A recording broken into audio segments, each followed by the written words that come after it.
है इसका कॉन्सेप्ट और कहाँ पे होने वाला है? देखिए, पार्टी की ओर से जो शिविर हम लोग का हुआ था राजगीर में, वही हम लोगों ने तय किया था कि बिहार के युवाओं का एक बड़ा जमावड़ा पटना में लगाएंगे। युवाओं का जो अधिकार है, जो उनको मिलना चाहिए, जिससे उनका हर तरह से उनके व्यक्तित्व का विकास हो सके, उनको हर तरह की सुविधा मिले, आगे बढ़ने का अवसर मिले। बाकी जो दूसरे सेंटिमेंटल चीज़ों को लोग ला करके युवाओं के मन में भर करके बिना कुछ किए वोट लेने की कोशिश करते हैं। अब युवा सिर्फ उस आधार पर वोट में या राजनीति करने वाले लोगों को मदद नहीं करे, बल्कि अपने हक अधिकार को पहचान कर और तब युवा भी संगठित हो और अपने अधिकारों के लिए लड़ने का काम करे।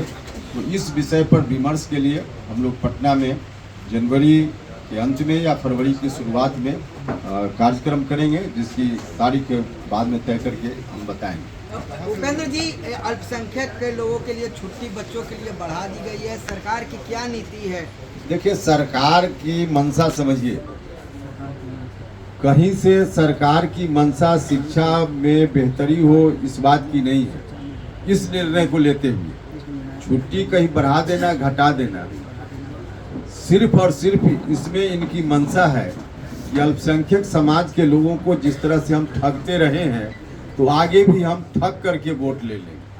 अब 2 दिन की छुट्टी बढ़ा देने से अल्पसंख्यक समाज के लोग खुश नहीं होने वाले। अल्पसंख्यक समाज के लोगों में भी यह बात गई है कि उनके बच्चों के लिए भी अच्छी तालीम चाहिए, उनके बच्चों को भी, उनके नौजवानों को भी रोजगार चाहिए, हर तरह से विकास उनका भी हो।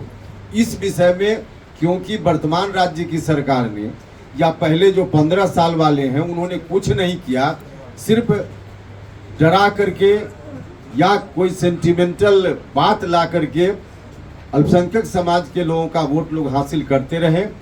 अब सत्ता में बैठे हुए लोगों को यह बात भूल जाना चाहिए कि अब वह दिन गया जब सिर्फ कुछ छोटा मोटा सेंटिमेंटल डिसीजन करके लोग अल्पसंख्यक समाज के लोगों का वोट लेते रहे हैं। यह अब संभव नहीं है।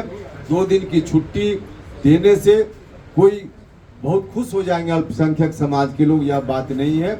इसलिए कोशिश तो इनकी यही है कि 2 दिन की छुट्टी बढ़ा दो, चर्चा हो जाए और सेंटीमेंट में आकर के मुसलमान भाई इनको बिना कुछ किए हुए जैसे वोट देते रहे। यह कोशिश है, लेकिन इस कोशिश में ही सफल नहीं होने वाले। अच्छा उपेंद्र जी, शिवानंद तिवारी ने मुख्यमंत्री नीतीश कुमार पर एक बार फिर से सवाल खड़े किए हैं। 2005 से पहले दलितों का उत्थान नहीं हुआ है। मुख्यमंत्री नीतीश कुमार ने अपने बातों को रखते हुए वेटनरी ग्राउंड में कहा था। शिवानंद तिवारी ने कहा है कि परिवर्तन जो है वो काफ़ी चिंतित है मुख्यमंत्री नीतीश कुमार में जो आजकल दिख रहा है।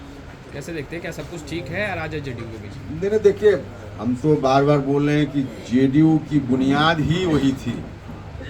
जिस बात की चर्चा मुख्यमंत्री जी कर रहे थे वेटरनरी कॉलेज के मैदान में, उसी बुनियाद पर जनता दल यूनाइटेड खड़ा ही हुआ था। 2005 के पहले जो आतंक पाखंड पूरे बिहार में चल रहा था, उस आतंक पाखंड को हटाएंगे, इसी के आधार पे जेडीयू का निर्माण हुआ था।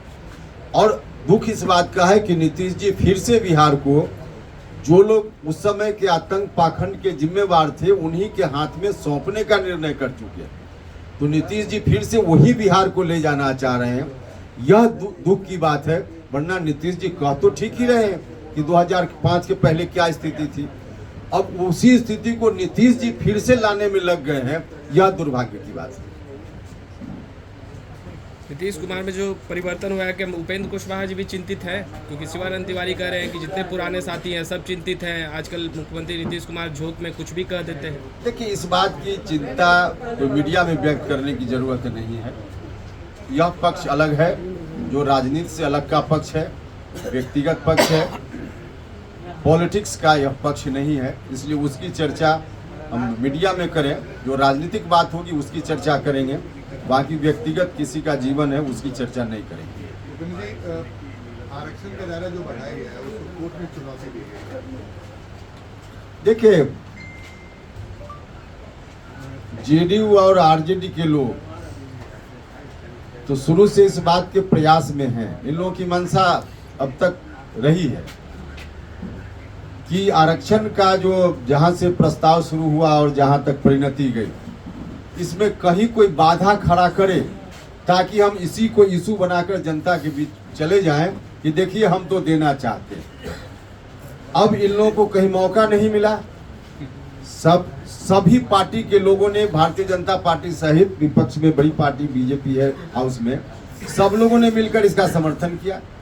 जब बिल आया विधानसभा और विधान परिषद में, और महामहिम ने 1 मिनट देर नहीं की, तुरंत सिग्नेचर कर दिया।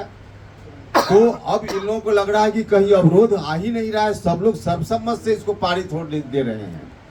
तो अवरोध नहीं आएगा तो जनता में कैसे हम जाकर कहेंगे कि हम तो करना चाहते, घड़ियाली आंसू बहाने की बात।